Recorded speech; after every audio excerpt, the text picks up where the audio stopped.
Hello friends, good morning all of you. Ram Ram, सत श्री अकाल सबको। भाई मैं अंकुर शर्मा आपके लिए आज एक नया टॉपिक लेके आया हूँ इकोनॉमी प्लानिंग का, जिसमें हम ये देखेंगे कि भारत में आर्थिक नियोजन किस प्रकार से दिया गया है, इस देश को कैसे बनाया गया है। हम जीरो पे थे जब हम आज़ाद हुए और जीरो से आज जो हमारी इकोनॉमी ट्रिलियन ट्रिलियन डॉलर में पहुंच गई है, तो वहां तक का सफ़र हमने कैसे चालू किया है उसकी चर्चा करने की बात करेंगे। इसमें हम देखेंगे कि नीति आयोग देखेंगे, उससे पहले योजना आयोग बनाया गया था उसको देखेंगे, और जो आज़ादी से पहले के आर्थिक नियोजन किए गए थे उनके लिए जो कदम उठाए गए थे, जो कि एम विश्वेश्वरैया जी के द्वारा उठाए गए थे, उनके बारे में भी बात करेंगे। और जो आज़ादी के बाद जैसे कि योजना आयोग और नीति आयोग और सीडीपी वगैरह, इनके बारे में हम बात करेंगे। तो आइए सबसे पहले देखने की कोशिश करते हैं कि आर्थिक नियोजन होता क्या है। आर्थिक नियोजन क्या है कि मतलब एक संगठित प्रयास होता है,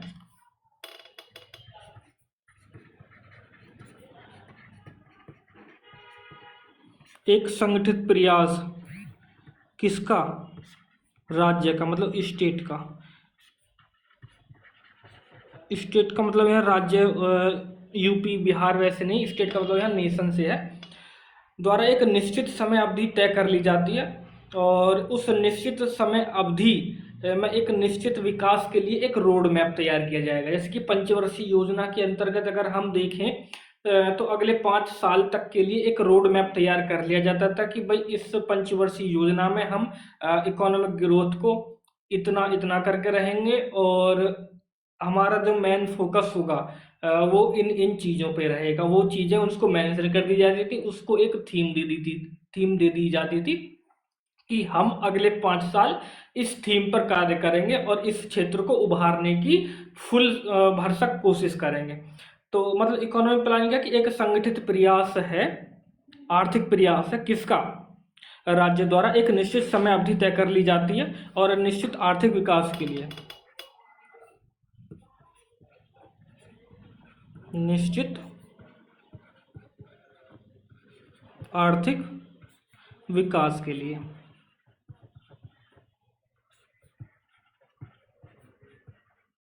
तो ये कदम हमने कब उठाया, तो भारत में अगर हम इकोनॉमी प्लानिंग की बात करें तो वो स्टार्ट कब से होती है, वो हो जाती है 1 अप्रैल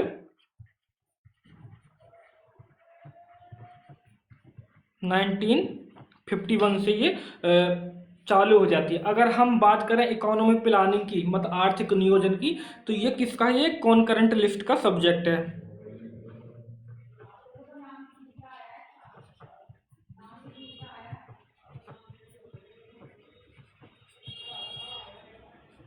कॉन्करेंट लिस्ट की सब्जेक्ट होने का मतलब यह है कि इस पे कानून बनाने का अधिकार राज्य का भी होगा और केंद्र का भी होगा।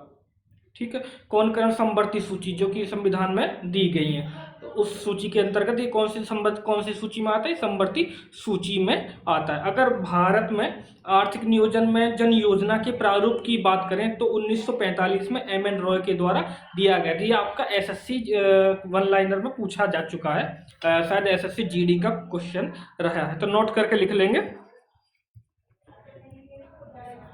नोट 1 लिखेंगे कि भारत में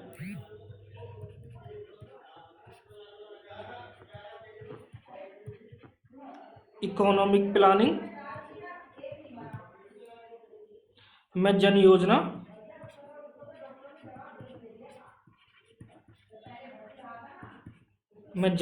मतलब पीपल्स प्लान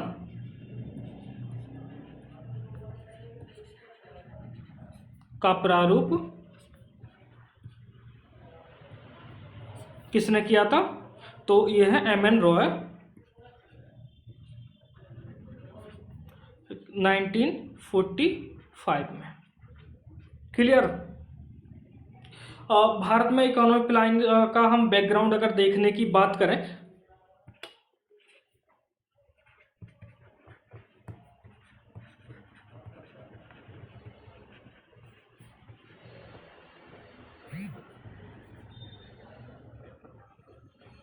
इकोनॉमिक प्लानिंग की अगर बैकग्राउंड की बात हम करते हैं तो एक बुक हमारे सामने आती है,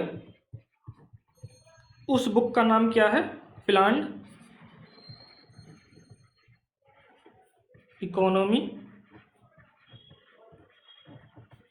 इन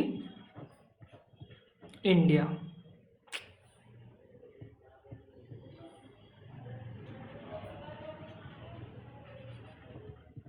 ये बुक लिखी कब गई थी? ये बुक लिखी गई थी 1934 में। और किसके द्वारा लिखी गई थी? ये लिखी गई थी एम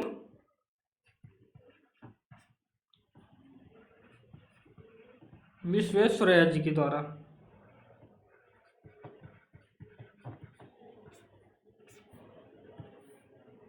ये एम विश्वेश्वरैया जी की पुस्तक है। यहाँ से हमें इकोनॉमी प्लानिंग की बारे में बातें देखने को मिल जाती हैं जो कि भारत के पक्ष में रहती हैं। अब देख लेते हैं कि objectives of economic plan, economic planning के ऑब्जेक्टिव्स क्या रहे हैं। तो एक नया हेडिंग डालते हैं ऑब्जेक्टिव्स का।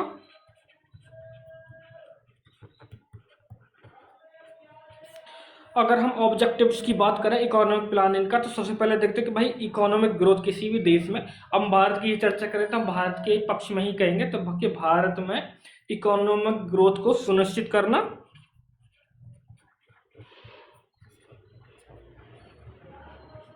इसका एक ऑब्जेक्टिव था। दूसरा ऑब्जेक्ट की अगर बात करें तो सेल्फ रिलायंस, मतलब कि आत्मनिर्भरता।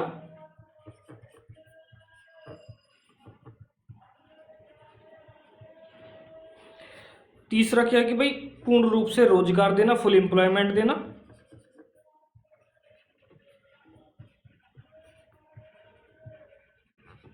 फुल एम्प्लॉयमेंट देना। और अगर चौथे की बात करें तो रिडक्शन ऑफ इनइक्वालिटी, मतलब असमानता को कम करना।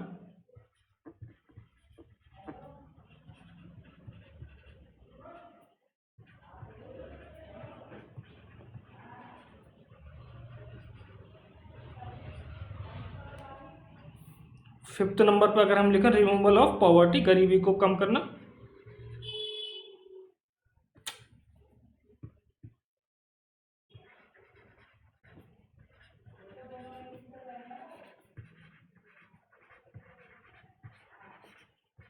और सिक्स और लास्ट की बात अगर हम करते हैं तो इसका मॉडर्नाइजेशन।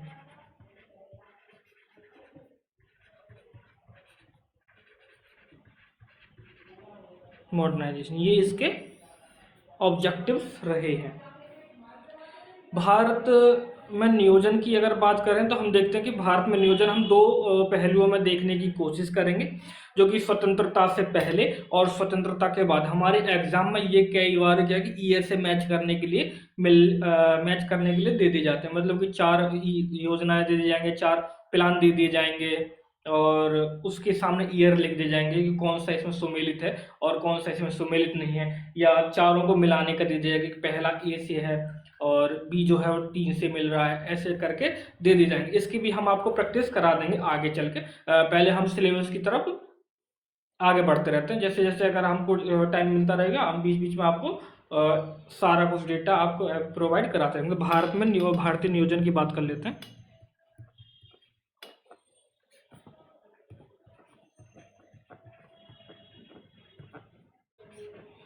भारतीय नियोजन की बात करते हैं तो इसमें हम दो तरह से देखते हैं, एक तो स्वतंत्रता से पहले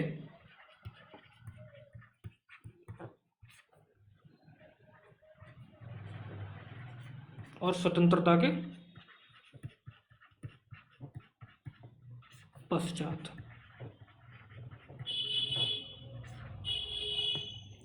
स्वतंत्रता से पहले अगर हम देखें तो विश्वेश्वरैया योजना जो कि 1934 में देखने को मिली थी। नंबर 1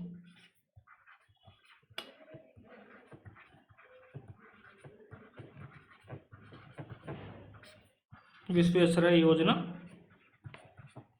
1934, जो कि हमने अभी बुक भी बताई थी पीछे उसके। दूसरी क्या कि कांग्रेस योजना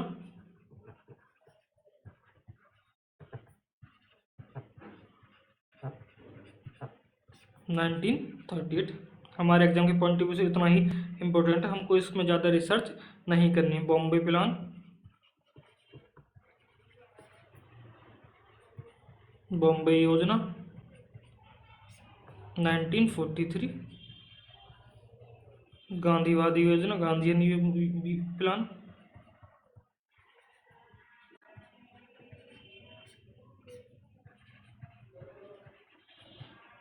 गांधीवादी योजना 1944 में। और 5th नंबर पे क्या कि जन योजना।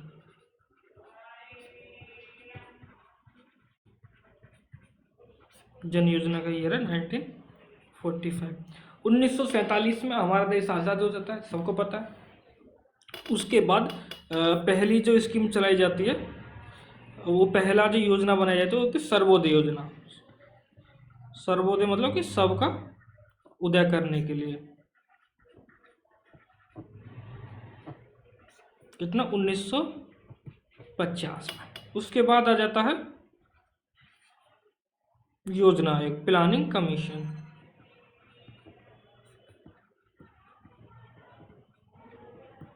योजना, ये भी 1950 में। फिर आ जाता है हमारा एनडीसी, नेशनल डेवलपमेंट काउंसिल, 1952 में। उसके बाद नीति आयोग।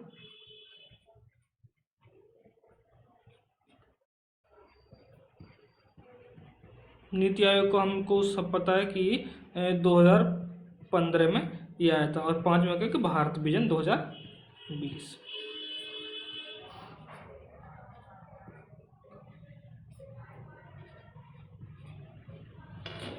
तो हमारे एग्जाम के पॉइंट ऑफ व्यू से क्वेश्चन जो पूछे जाते रहे हैं, इन सबसे पूछे जाते रहे हैं, लेकिन डीप में क्वेश्चन कहाँ से जाते हैं? योजना आयोग से और नीति आयोग से। नीति आयोग जो है वो योजना आयोग को ही एक सब्स्टिट्यूट पर के तौर पर बनाया गया था। जो पहले योजना आयोग था उसी को उसी को चेंज करके नीति आयोग बना दिया गया। कुछ इसमें परिवर्तन भी किए जिसको हम आगे देखते रहेंगे।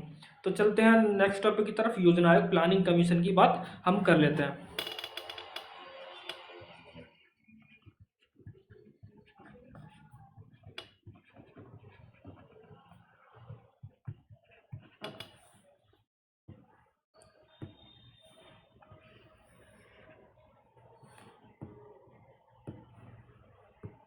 प्लानिंग कमीशन की बात करते हैं तो इसका गठन कब होता है?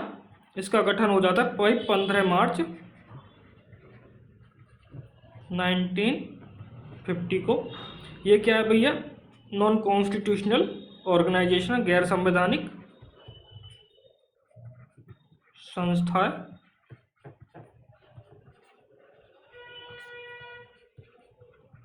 एक सलाहकारी संस्था के रूप में इसकी स्थापना की है। इसके पदेन अध्यक्ष जो होते हैं,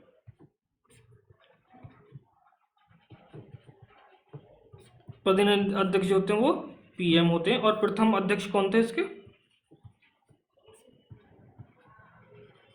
क्योंकि उस समय प्रधानमंत्री कौन थे? पंडित जवाहरलाल नेहरू थे। तो ये इसके ऑटोमेटिक सदस्य बन जाते हैं। इतना हो गया। अब इसके भाई गठन का विचार क्यों आया था? ये यूएसआर, मतलब जो सोवियत संघ था यूएसएसआर, उसके केंद्रीयकृत नियोजन से प्रभावित होकर पंडित नेहरू ने योजना आयोग का गठन किया था।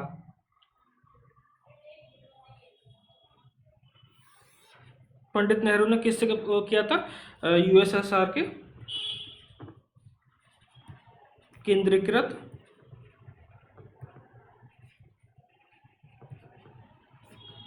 नियोजन से प्रभावित होकर।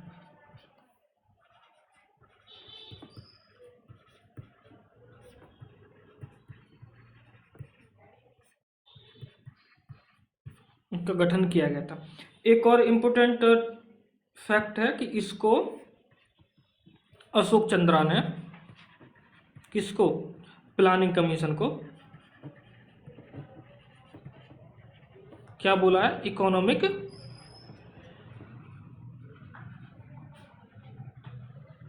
कैबिनेट।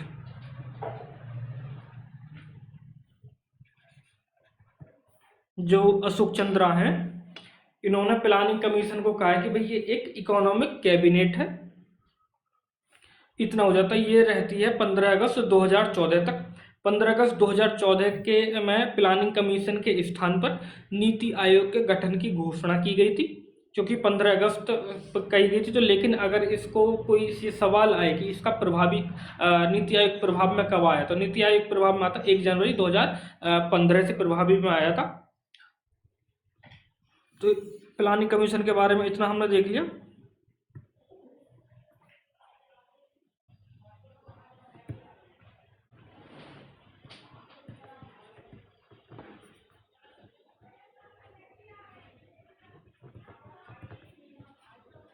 प्लानिंग कमीशन के स्थान पर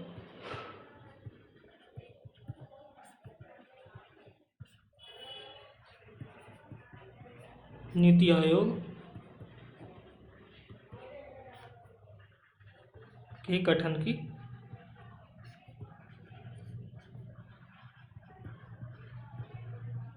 घोषणा की गई थी। अब बात कर लेते हैं नीति आयोग की। जब नीति आयोग अभी चर्चा में आया तो साथ के साथ इसको भी खत्म कर लेते हैं। नीति आयोग,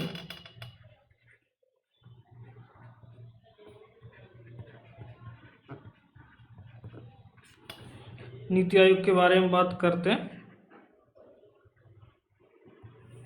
ठीक है, ये क्या है? ये एक सलाहकारी निकाय है, ये संवैधानिक निकाय नहीं है। ये योजना आयोग की तरह ही गैर संवैधानिक निकाय है। कौन सा निकाय है? सलाहकारी, मतलब अपनी सलाह देता है।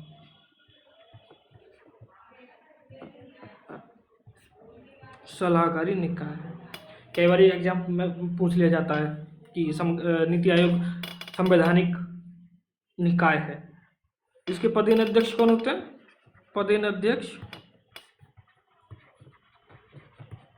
योजना आयोग की तरह ही होते हैं। कौन? प्रधानमंत्री।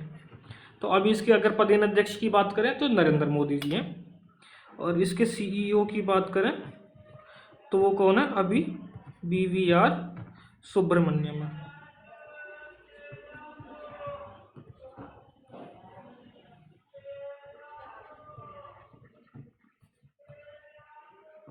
BVR सुब्रमण्यम है। ये क्या करता है? एक थिंक टैंक के रूप में कार्य करता है।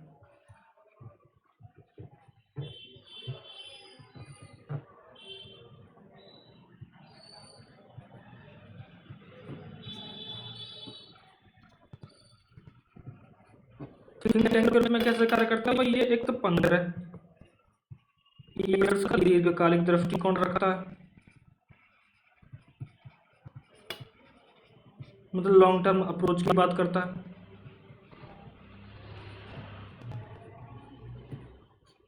एक 7 ईयर पे, एक 3 ईयर पे। 7 ईयर 12 को मध्यावधि बोला जाता है, मध्यकालिक, और इसको अल्पकालिक।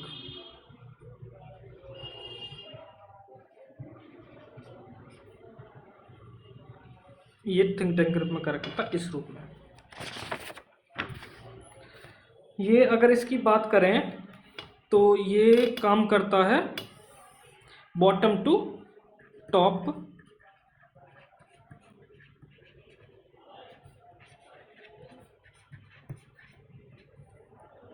अप्रोच पे। बॉटम टू टॉप का मतलब है कि भाई नीचे से ऊपर की तरफ ये काम करता है। कोई भी योजनाएं बनाएगा और कुछ भी कहेगा तो ये उस लेवल, ग्राउंड लेवल से बात करेगा। ग्राउंड लेवल से बात करते करते ऊपर तक ये जाएगा। टॉप टू बॉटम नहीं, बल्कि बॉटम टू टॉप में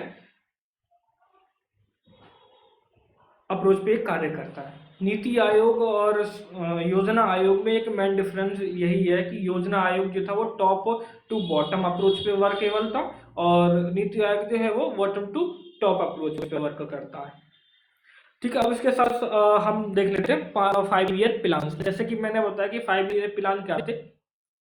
5 ईयर प्लान एक ऐसा रोड मैप तैयार करते थे जिसमें एक किसी क्षेत्र विशेष को टारगेट किया जाता था कि भाई इस, जैसे कि हमारी बात करते हैं प्रथम पंचवर्षीय योजना जो कि हैरोल्ड डोमार मॉडल बोलते हैं जिसको हम, उसका मेन पर्पस क्या था कि जो एग्रीकल्चर डेवलपमेंट करना, कृषि के विकास को लेके, कृषि को विकास को लेके उसमें कई बड़ी बड़ी परियोजनाएं भी शुरू की गई जो कि कृषि विकास को टारगेट करती थी। जैसे कि ब्यास भाखड़ा नागल परियोजनाएं उसमें स्टार्ट की गई थी, और दामोदर घाटी परियोजनाएं सिंचाई के लिए उसमें स्टार्ट की गई थी। ऐसी दूसरी पंचवर्षीय योजना की बात करते हैं तो उसमें इंडस्ट्रियल डेवलपमेंट को टारगेट किया गया। उसमें बहुत बड़े बड़े एक प्लांट लगाए गए, जैसे भिलाई का स्टील प्लांट लगाया गया, हिंदुस्तान का स्टील प्लांट लगाया गया, दुर्गापुर में लगाया गया, राउरकेला में लगाया गया, इस प्रकार से। तो ठीक है, पंचवर्ष योजनाओं की तरफ चलते हैं।